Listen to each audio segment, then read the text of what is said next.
A building is often more than just a building. It has a way of telling a story. Oh, yes. These buildings tell the story. These buildings speak.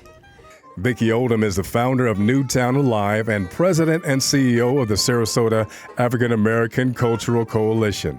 Her passion is to share the stories of who and what came before in Sarasota. This started out as historic preservation, just saving the history before it's totally lost. Because we right now are standing in a community called Overtown.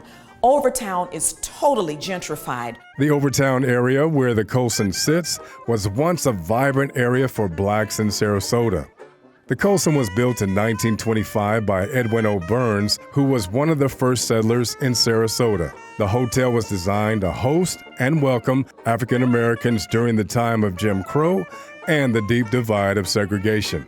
The hotel is currently in a state of disrepair, a long way from the glory days of a once thriving hotel and area. Well, from people that I've interviewed who shared with me what it was like to live near the Colson or whatever, it was a very, very lively place. Buck O'Neill says in his memoir that he stayed there as a young kid, and it was a lively place. If we just went back in time, you can imagine the sounds that emanated once before at this famous hotel. Imagine the entertainers that it hosted, the athletes, the baseball players, football players, those who came this way for a safe and welcoming place as they traveled through Florida. Now, the question on many people's minds is what's going to happen to all that rich history? The hotel is on 8th Street and named after Reverend Lewis Colson. Colson is recognized as the first known free African American to settle in Sarasota in 1884. He's also credited with driving the first stake to plat the town of Sarasota. What makes Sarasota Sarasota is its unique history, and these buildings, these sites tell that history. Right now, the current owner and developer wants to tear it down and build new townhomes. However, the city's Historic Preservation Board denied the demolition. The developer has since appealed the decision, saying the current building is beyond feasible to renovate and bring up to code. We reached out to him for comment, but he refused to speak with us.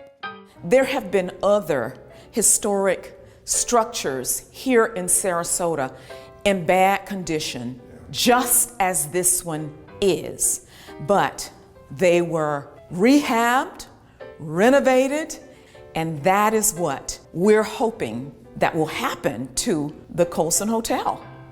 A building is more than just wood and stone. It has a way of connecting the past to the here and now, as well as to the future. If you don't save it today, it won't be here in 200 years to tell its story to future generations.